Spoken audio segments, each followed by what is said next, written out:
ఇంత బరువు పెట్టి మాట్లాడమంటారు అనుకోలేదు.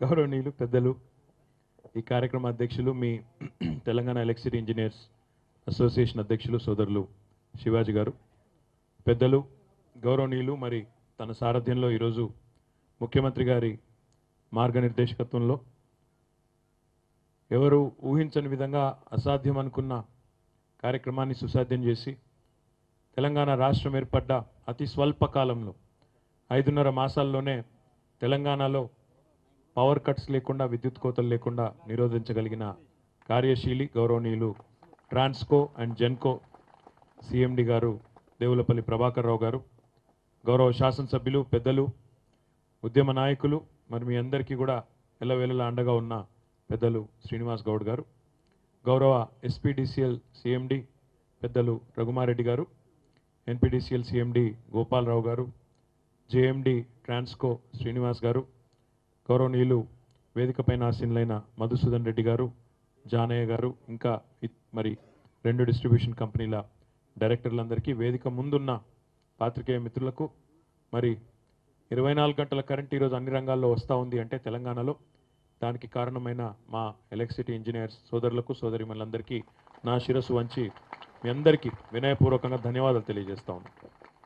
ధన్యవాదాలు ఎందుకంటే నూతన సంవత్సర శుభాకాంక్షలు, దాంతోపాటు ధన్యవాదాలు ఎందుకంటే తిరిగి మేము రెండవసారి ఎన్నికై వచ్చినాము అంటే, గెలిచి వచ్చినాము అంటే తెలంగాణ రాష్ట్ర ప్రభుత్వం, ముఖ్యంగా గౌరవ ముఖ్యమంత్రి కేసీఆర్ గారి సారథ్యంలో అమలు చేస్తున్న సంక్షేమ కార్యక్రమాల పాత్ర ఎంతైతే ఉన్నదో అంతే స్థాయిలో మీ నిరంతరాయ విద్యుత్ సరఫరా పాత్ర కూడా ఉన్నదనే మాట ఈ సందర్భంగా నేను మీకు విజ్ఞప్తి చేస్తూ ఉన్నాను.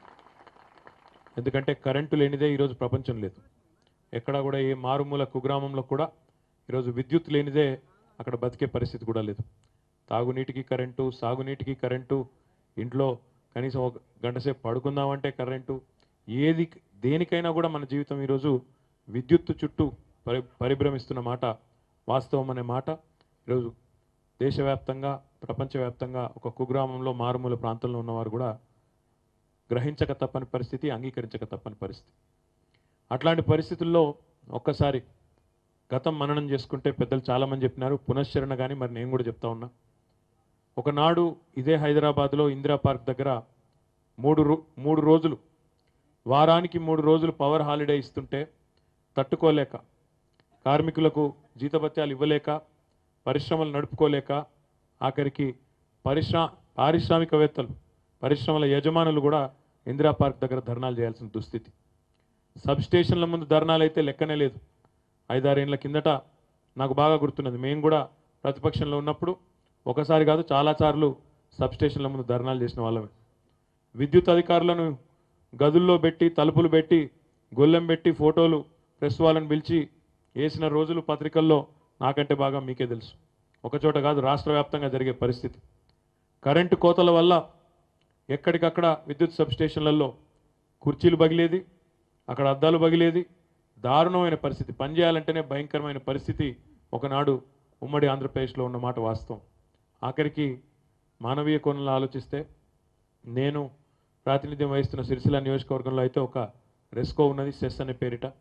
కానీ రాష్ట్ర వ్యాప్తంగా ఎక్కడైనా ఏదైనా గ్రామంలో ఒకనాడు ఉమ్మడి ఆంధ్రప్రదేశ్లో ఎవరైనా మరణిస్తే, ఒక పెద్ద మనిషి చనిపోతే ఫోన్ చేసేది విద్యుత్ అధికారులకి, అయ్యా మా ఊర్లో పెద్ద ఆయన చనిపోయినాడు, 1 అర్ధగంట కరెంట్ ఇవ్వండి, ఎందుకంటే స్నానాల కాడికి పోవాలి, బావి కాడికి పోవాలి, స్నానాలు చేయాలి, దయచేసి అని చెప్పి బతిలాడుకునే రోజులు దయచేసి మర్చిపోవద్దు అని చెప్పి నేను మీకు విజ్ఞప్తి చేస్తూ ఉన్నాను. ఎక్కడి నుంచి ఎక్కడికి వచ్చినామో ఒక్కసారి ఆలోచించుకోండి అని చెప్పి నేను విజ్ఞప్తి చేస్తూ ఉన్నాను. ఎందుకంటే మీ సమర్థత, మీ సిఎండి గారి కార్యదక్షత, ముఖ్యమంత్రి గారి దార్శనికత, ఈ మూడిటి కలబోతనే ఈరోజు తెలంగాణలో 24 గంటల విద్యుత్ ఉన్నదని చెప్పి కాలరెగరేసుకొని చెప్పే పరిస్థితి. ఒక రంగానికి కాదు, గృహాలకు, పరిశ్రమలకు, వ్యవసాయానికి ఉచితంగా విద్యుత్ ఇస్తున్న ఏకైక రాష్ట్రం భారతదేశం మొత్తంలోనే 24 గంటలు తెలంగాణ అని చెప్పి ఈరోజు కాలరెగరేసుకొని చెప్పే పరిస్థితి ఉన్నది. ఇప్పుడే పెద్దలు రఘుమారెడ్డి గారు కానీ, ప్రభాకర్ రావు గారు కానీ వారు కొన్ని విషయాలు చెప్పడం జరిగింది. ఎన్ని అంశాల్లో ఈరోజు తెలంగాణ పురోగతి సాధించింది విద్యుత్ రంగంలో. పిఎల్ఎఫ్ పెరిగింది బ్రహ్మాండంగా. మన సాంప్రదాయేతర ఇంధన ఉత్పత్తి వనరులు ఏవైతే ఉన్నాయో ముఖ్యంగా సోలార్ రూపంలో బ్రహ్మాండంగా 3600 మెగావాట్లకు ఒకనాడు 34 మెగావాట్లు ఉంటే తెలంగాణ ఏర్పాటు జరగకపూర్వం ఈరోజు 3600 మెగావాట్లతో కొన్ని రోజులైతే దేశంలో ప్రథమ స్థానంలో ఉన్నాం, ఈరోజు దేశంలోనే ద్వితీయ స్థానంలో ఉన్నాం. రఘుమారెడ్డి గారు చెప్పినట్టు కొత్త నవీనమైన ఆలోచనలతో డిస్ట్రిబ్యూటెడ్ సోలార్ జనరేషన్ మోడల్తో దేశానికే దిక్సూచిగా దేశానికే ఆదర్శంగా నిలబడ్డది ఈరోజు తెలంగాణ మన ముఖ్యమంత్రి కేసీఆర్ గారి నాయకత్వంలో చెప్పక తప్పదు. అదే రకంగా మీరు 1 కాదు 2 కాదు ట్రాన్స్మిషన్ లాసెస్ తగ్గించారు, బ్రహ్మాండంగా డిస్ట్రిబ్యూషన్ లాసెస్ తగ్గినాయి, ఉత్పాదకత పెరిగింది. దాంతోపాటు ఇందాకనే వారు చెప్పినట్టు కొన్ని వినూత్నమైన విధానాల ద్వారా మనం డబ్బులు కూడా పెద్ద మొత్తంలో రాష్ట్రానికి సంబంధించిన వనరులను రాష్ట్ర ప్రజలకు సంబంధించిన డబ్బులను కూడా ఆదా చేయగలిగినాం. కానీ పెను సవాళ్ళు ముందున్న మాట కూడా వాస్తవం. మనం ఈరోజు డెఫినెట్గా సాధించిన విజయాలను ఒకవైపు గుర్తు చేసుకుంటూనే మనం తప్పకుండా మన పాత్రను ముఖ్యంగా ఉద్యోగుల పాత్రని ఈ విషయంలో వారికి తప్పకుండా వారిని అభినందిస్తూనే రాబోయే సవాళ్ళ వైపు కూడా దృష్టి సారించవలసిన అవసరం ఉందనే మాట నేను మీకు విజ్ఞప్తి చేస్తూ ఉన్నాను. ముఖ్యంగా శ్రీనివాసరావు గారు చెప్పారు 2-3 విషయాలు. ఈరోజు నేను మంత్రిగా లేను, కానీ మొన్నటిదాకా పరిశ్రమల మంత్రిని. పరిశ్రమల మంత్రిగా నేను ఎప్పుడు పెట్టుబడులు ఆకర్షించేదానికి ప్రయత్నం చేసినప్పుడు కూడా ప్రతి సందర్భంలో ఎదురయ్యే మొదటి 1, 2, 3 ప్రశ్నల్లో ఎదురయ్యేది పరిశ్రమల నుంచి కొత్తగా పెట్టుబడులు కావాలన్నప్పుడు మీ దగ్గర యూనిట్ కాస్ట్ ఎంత, హెచ్టీ పవర్ యూనిట్ కాస్ట్ ఎంత, నెంబర్ 1 ప్రశ్న. చెప్పినప్పుడు ₹6.70 అని చెప్పినప్పుడు వెంటనే వాళ్ళు అడిగేది మాకు వేరే రాష్ట్రంలో తక్కువ ఇస్తున్నారు, ₹4కే ఇస్తున్నారు అని ఒకరు అంటారు, ఇంకా తక్కువకి ఇస్తున్నాను ఇంకోరు అంటారు. మనం సబ్సిడీలు ఆఫర్ చేస్తాం, పరిశ్రమలు పెట్టేదానిలో ప్రోత్సాహకాలు ఇన్సెంటివ్లు ఇస్తూ రాయితీలు ఇస్తామండి, మేము గవర్నమెంట్ అబ్జర్వ్ చేసుకుంటుంది, మీరు కట్టాలి, మళ్ళీ రీఇంబర్స్ చేస్తామని చెప్తాం. రెండో ప్రశ్న ఏమొస్తుందంటే మరి మీ రాష్ట్రంలో ఓపెన్ యాక్సెస్ ఉన్నదా, క్యాప్టివ్ పవర్ ఇస్తారా, మరి డిస్ట్రిబ్యూషన్ కంపెనీ మీద ఆధారపడకుండా మా అంతటా మేంగానే స్వతహాగా ఓ సోలార్ యూనిటో ఇంకోటో పెట్టుకుంటే మరి అవకాశం ఇస్తారా, మీరు ఆఫ్ గ్రిడ్ పోతామంటే అవకాశం ఇస్తారు. ఇది ఎందుకు సవాల్గా మారబోతున్నదంటే డెఫినెట్గా రాను రాను పెట్టుబడులు పరిశ్రమలు ఆకర్షించే క్రమంలో రాష్ట్రాల మధ్య మాత్రమే పోటీ లేదు, దేశాల మధ్య ఉన్నది. ఈరోజు దేశాల మధ్య ఉన్నది, మన రాష్ట్రానికి ఇతర దేశాలకు కూడా పోటీ ఉన్నది. ఉదాహరణకి ఈరోజు చైనాలో మ్యానుఫ్యాక్చరింగ్ రంగం బాగా కాస్ట్లీ అయిపోతూ ఉన్నది, బాగా భారంగా మారిపోతూ ఉన్నది. చాలామంది ఇతర దేశాల వైపు చూస్తూ ఉన్నారు, మలేషియా వైపు, వియత్నాం వైపు, ఫిలిప్పీన్స్ వైపు, భారతదేశం వైపు, బంగ్లాదేశ్ వైపు చూస్తూ ఉన్నారు. ఎప్పుడైతే వారు దేశాల మధ్యన బేరీజ్ వేయడం మొదలు పెడతారో ఆ సమయంలో మన పోటీ కేవలం రాష్ట్రానికి మధ్యన మిగిలిలేదు. మహారాష్ట్రలో ఎంత పవర్ టారిఫ్ ఉన్నది, మన దగ్గర ఎంత ఉన్నదని చూడరు. మలేషియాలో ఎంత ఉన్నది, ఇండియాలో ఎంత ఉన్నదా, ఇండియాలో తెలంగాణలో ఎంత ఉన్నదని చూస్తారు. కాబట్టి ఇది రాను రాను పోటీ ప్రపంచంలో ఇది ఒక సవాల్గా మారే అవకాశం ఉన్నది. సవాల్ను ఒక అవకాశంగా కూడా మనం స్వీకరించే అవకాశం కూడా ఉన్నది. ఎందుకంటే మనం చాలా గర్వంగా మొన్ననే పేపర్లో చదివాం, మొత్తం భారతదేశంలోనే పర్ క్యాపిటా కన్జంప్షన్ గ్రోత్ రేట్లో 13% వృద్ధి రేటుతో తెలంగాణ అగ్రభాగాన ఉన్నది అనే మాట కూడా మనం మొన్ననే చదువుకున్నాం. చాలా సంతోషం, ఎందుకంటే ఈరోజు our people are enjoying uninterrupted quality power supply. At the same time దీనివల్ల వచ్చే ఛాలెంజెస్, దీనివల్ల వచ్చే సవాళ్ళను కూడా మనం అదే స్థాయిలో స్వీకరించవలసిన బాధ్యత కూడా మన మీద ఉన్నదనే మాటను కూడా నేను మీకు గుర్తు చేస్తూ ఉన్నాను. ఎందుకంటే ఇప్పుడే మీ సీఎండి గారు చెప్పారు, పర్ క్యాపిటా కన్జంప్షన్ మాత్రమే కాదు బారోమీటరు మనకు yard stick, per capita satisfaction of the consumer also is equally important అనే మాట వారు ఏదైతే చెప్పారో అది నిజంగా కూడా పెద్ద సవాల్. మనకి సాటిస్ఫైడ్ కన్జ్యూమర్ ఉంటేనే మనకు బిజినెస్ వస్తుంది, మనకు బిజినెస్ వస్తేనే సంస్థ పురోగమిస్తుంది, సంస్థ పురోగమిస్తేనే మీరు చెప్పిన సమస్యలు పరిష్కరించే అవకాశం లభిస్తుంది. కాబట్టి ఇంటర్నల్ ఎఫిషియన్సీస్ పెంచుకోవడం, దాంతో పాటుగా ఎదురవుతున్న సవాళ్ళకు అనుకూలంగా మనం కూడా ఎప్పటికప్పుడు మన వ్యూహాన్ని కూడా మార్చుకుంటూ ఒక డిస్ట్రిబ్యూషన్ కంపెనీగా, ఎందుకంటే చాలామంది, నేను గుజరాత్ పోయినాను, కోల్కతా పోయినాను, అక్కడ డిస్ట్రిబ్యూషన్ కంపెనీలు అన్నింటినీ కూడా ప్రైవేటైజ్ చేస్తున్నారు. బాంబేలో distribution companies are all privatised. Privatisation జరిగితే ఏం జరుగుతుందో మీకు తెలుసు నాకంటే బాగా. కాబట్టి మన ప్రభుత్వానికి అట్లాంటి ఆలోచన, మన ముఖ్యమంత్రి గారికి అట్లాంటి ఆలోచన లేదు.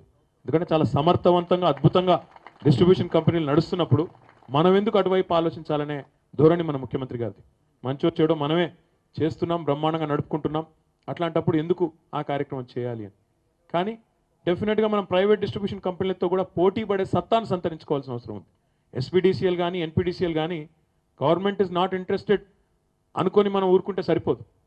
ప్రైవేట్ డిస్ట్రిబ్యూషన్ కంపెనీలు ఏ స్థాయిలో పనిచేస్తూ ఉన్నాయి, ఎంత ఎఫిషియెంట్గా పనిచేస్తూ ఉన్నాయి, మనం ఎందుకు చేయకూడదు, మనం ఎందుకు చేయలేము అనే ఒక ఛాలెంజ్ను కనుక స్వీకరించినట్టయితే, ఒక సవాల్గా దాన్ని స్వీకరించినట్టయితే తప్పకుండా అద్భుతమైన ఫలితాలు మనం కూడా సాధించే అవకాశం ఉంది అనే మాట కూడా ఈ సందర్భంగా నేను మీకు విజ్ఞప్తి చేస్తూ ఉన్నాను. దీంతో పాటు రానున్న కాలంలో కొత్త కొత్త మార్పులు కూడా రాబోతూ ఉన్నాయి. ప్రపంచవ్యాప్తంగా ఇప్పుడు స్మార్ట్ మీటరింగ్ సొల్యూషన్ చూస్తూ ఉన్నారు. యూరోప్లో అయితే మ్యాండేట్ చేశారు, స్మార్ట్ మీటర్సే పెట్టాలి, అవుట్డేటెడ్ మీటరింగ్ సిస్టమ్స్ కూడా తీసేయాలి అనే వాళ్ళు కూడా ఒక ఛాలెంజ్గా తీసుకొని చేస్తూ ఉన్నారు. స్మార్ట్ మీటరింగ్ వల్ల డెఫినెట్గా విద్యుత్ ఆదా కూడా అవుతుంది, కన్జ్యూమర్ కూడా పర్ఫెక్ట్గా ఏం జరుగుతుంది అని తెలుసుకునే ఒక అవకాశం కూడా ఉంటుంది. ప్రీపెయిడ్ మీటర్స్ ఇప్పటికీ మన దగ్గర కూడా ప్రయోగాత్మకంగా పెట్టున్నారు. స్మార్ట్ మీటర్స్ కూడా కొన్ని ప్రాంతాల్లో పెట్టి ఉన్నారు, పరీక్షలు కూడా పైలట్ ప్రాజెక్ట్స్ కూడా చేసి ఉన్నారు. బహుశా భారతదేశంలో కూడా ఎక్కువ రోజులు లేవు, భవిష్యత్తులో ఎక్కువ దూరం లేదు, తప్పకుండా మనం కూడా స్మార్ట్ మీటరింగ్ వైపు పోవాల్సిన పరిస్థితి కూడా వస్తుందనే విశ్వాసం కూడా నాకు కూడా ఉంది. అది తప్పదు, ఎందుకంటే ఈ పురోగమనశీల ప్రపంచంలో డెఫినెట్గా రోజులు గడిచే కొద్దీ, కన్జ్యూమర్ డిమాండ్ పెరిగే కొద్దీ, కన్జ్యూమర్ సాటిస్ఫాక్షన్ అనేది సంతృప్తికర స్థాయికి కేవలం ఎలక్ట్రిసిటీ 24 hours ఇవ్వడమే కాదు, ఒక్క చినుకు వర్షం పడ్డా కూడా కరెంటు పోకుండా, ఒక తుఫాను వచ్చినా కరెంటు పోకుండా తీసుకెళ్లే స్థాయికి మనం ముందుకు పోగలిగితేనే ఆనాడే నిజమైన విజయాన్ని సాధించినట్టు అనే మాట కూడా ఈ సందర్భంగా నేను మీకు విజ్ఞప్తి చేస్తూ ఉన్నాను. ఎందుకంటే పవరు డిమాండ్ సప్లై ఈక్వల్ చేయగలిగితే అన్ఇంటరప్టెడ్ పవర్ సప్లై ఇవ్వచ్చు, అది సమస్య కాదు. ఎప్పుడైతే మీ డిమాండ్ సప్లై ఈక్వేషన్ మీరు మీట్ చేయగలుగుతారో, ఎప్పుడైతే ఉత్పత్తి ధర సరఫరా మీకు సరిపడా ఉంటుందో డెఫినెట్గా అన్ఇంటరప్టెడ్ పవర్ సప్లై చేయవచ్చు. కానీ క్వాలిటీ ఎన్హాన్స్మెంట్, సాటిస్ఫాక్షన్ ఎన్హాన్స్మెంట్ అది ఎప్పుడు వస్తుంది అంటే, మీరు ఏ రకమైన ప్రకృతి వైపరీత్యం సంభవించినా దాన్ని తట్టుకొని మీ వ్యవస్థ నిలబడగలిగితేనే ప్రజల్లో సంతృప్తికర స్థాయి, దాంతోపాటు ప్రభుత్వానికి కూడా మంచి పేరు, మనందరికీ కూడా మంచి పేరు వచ్చేది అప్పుడే అనే మాటను కూడా నేను మీకు విజ్ఞప్తి చేస్తూ ఉన్నాను. దానికి చాలా పరిష్కారాలు ప్రపంచవ్యాప్తంగా చేస్తూ ఉన్నారు, చాలా ప్రయోగాలు చేస్తూ ఉన్నారు. అండర్గ్రౌండ్ కేబులింగ్కి పెద్ద ఎత్తున పోతూ ఉన్నారు. అండర్గ్రౌండ్ కేబులింగ్ చాలా ఖరీదుతో కూడుకున్న వ్యవహారం అయినప్పటికీ చాలా దేశాల్లో చేస్తూ ఉన్నారు. మన దేశంలో కూడా కొన్ని రాష్ట్రాలు ఈ విషయంలో ముందంజలో ఉన్నాయి. తమిళనాడు నాకు తెలిసినంత వరకు మనకంటే ఈ విషయంలో ముందంజలో ఉంది, సబ్జెక్ట్ టు కరెక్షన్. ఎందుకంటే కేంద్ర ప్రభుత్వం నుంచి నిధులు రాబట్టడంలో అక్కడ కేంద్రంలో కూడా మన పాత్ర ఉన్నట్టయితే డెఫినెట్గా ఈ కార్యక్రమాలు ప్రయోగాత్మకంగా కొన్ని నగరాల్లో, కొన్ని పట్టణాల్లో చేసుకునే అవకాశం కూడా ఉన్నది. ఈ రకంగా చాలా సవాళ్ళు భవిష్యత్తులో మనకు ఉండబోతూ ఉన్నాయి. ఎందుకంటే పేయింగ్ కన్జ్యూమర్స్, ఎవరైతే హై పేయింగ్ కన్జ్యూమర్స్ ముఖ్యంగా ఇండస్ట్రీ ఉన్నారో వారిని మనం సాటిస్ఫైడ్గా ఉంచకపోతే, తక్కువ రేటుకు అద్భుతమైన పవర్ సరఫరా చేయకపోతే వారు కూడా దూరమయ్యే ప్రమాదం ఉంది. ఆ ముప్పు కూడా పొంచి ఉన్నది. దాంతోపాటు మీరు ఆలోచించినట్టయితే ఇంకోవైపు ఇరిగేషన్ కూడా మరి పెద్ద మొత్తంలో భవిష్యత్తులో ముఖ్యమంత్రి గారి స్వప్నం మీకు తెలుసు. కాళేశ్వరం ప్రాజెక్టు కానీ, పాతిపోతల పథకం కానీ, సీతారామ కానీ, గోదావరి కృష్ణా జలాల్లో 1200 TMCల నీళ్లను సద్వినియోగం చేసుకొని ప్రతి నీటి బొట్టును తెలంగాణలోని బీడి భూములకు మళ్లించాలనే ముఖ్యమంత్రి గారి తపన, ఆయన కమిట్మెంట్ ఏదైతే ఉన్నదో అది డెఫినెట్గా నాకు విశ్వాసం ఉంది. రాబోయే 2-3 ఏళ్లలోనే ముఖ్యమంత్రి గారి పట్టుదల చూస్తూ ఉంటే, ఆయన దృఢ సంకల్పం చూస్తూ ఉంటే తెలంగాణ 1 కోటి ఎకరాల మాగాణం కాబోతున్నదనే మాట కూడా ఈ సందర్భంగా నేను మీకు విజ్ఞప్తి చేస్తూ ఉన్నాను. ఆ 1 కోటి ఎకరాల మాగాణం అయిన తర్వాత కొన్ని పాజిటివ్గా మనకు కొత్త ఛాలెంజెస్ కూడా రాబోతూ ఉన్నాయి. ఒకటి, అందులో విద్యుత్ వినియోగం కూడా సమాంతరంగా పెరుగుతుంది, అగ్రికల్చర్ సర్ప్లస్ కూడా అంతే పెద్ద ఎత్తున రాబోతూ ఉన్నది. ఇవి రెండు కూడా మంచి ప్రాబ్లమ్స్, మనకి సమస్యలు కాదు, అది మంచి సవాళ్ళు. భవిష్యత్తు వైపు దృష్టి సారించినప్పుడు, ఆలోచించినప్పుడు ఇవి పాజిటివ్గా తీసుకోవాల్సిన సవాళ్ళుగా నేను మీ అందరు కూడా విజ్ఞప్తి చేస్తూ ఉన్నాను. కాబట్టి ఒకవైపు మనం కొత్తగా స్థాపిస్తున్న విద్యుత్ కేంద్రాలు జైపూర్లో కానీ, మనుగురులో కానీ, యాదాద్రి కానీ, దామరచెరులో, అదే రకంగా భద్రాద్రి కానీ, ఇవన్నీ కూడా భవిష్యత్తులో రాబోతూ ఉన్నాయి. ఇంకోవైపు సోలార్ ఎనర్జీ, అందులో వస్తున్న బ్రేక్ త్రూస్, ముఖ్యంగా విండ్ సోలార్ హైబ్రిడ్లు కానీ, స్టోరేజ్ డివైజెస్ కానీ, ఇవన్నీ రాబోయే రోజుల్లో పెద్ద మొత్తంలో రాబోతూ ఉన్నాయి. ఇవన్నీ వచ్చినప్పుడు సహజంగానే చాలా మార్పులు చేర్పులు మన దేశంలో, మన రాష్ట్రంలో కూడా రాబోతూ ఉన్నాయి. వీటన్నింటిని కూడా మనం ముందుగానే ఊహించి, వాటికి తగ్గ విధంగా వ్యూహం రూపొందించి, వాటిని ఇప్పటి నుంచే మనం ఆకలింపు చేసుకొని, దాన్ని వల్ల వచ్చే సవాళ్ళను కూడా మరి ఇప్పటి నుంచే ఒక సవాల్గా తీసుకొని, ఒక అవకాశంగా తీసుకొని వ్యూహాన్ని రూపొందించుకొని మన సంస్థల్ని కూడా లాభాల బాటలో నడిచే విధంగా నష్టాలను తగ్గించుకునే దిశగా ప్రయత్నం చేయవలసిన బాధ్యత ఉంది. శివాజీ గారు కానీ ఇంకా ఇతర పెద్దలు కానీ కొన్ని విషయాలు చెప్పలేదు. మాకు కొన్ని బకాయిలు ఉన్నాయి, నాకు రాసిచ్చారు కానీ చెప్పలేదు. బకాయిలు ఉన్నాయి, ప్రభుత్వం నుంచి రావాలన్నారు. డెఫినెట్గా రావాల్సిన అవసరం ఉంది. ఎందుకంటే ప్రభుత్వాలు ఇప్పుడు మీ ప్రభుత్వ రంగ సంస్థలే అల్టిమేట్గా డిస్ట్రిబ్యూషన్ కంపెనీస్ అయినా కూడా ultimate ownership is vested with government.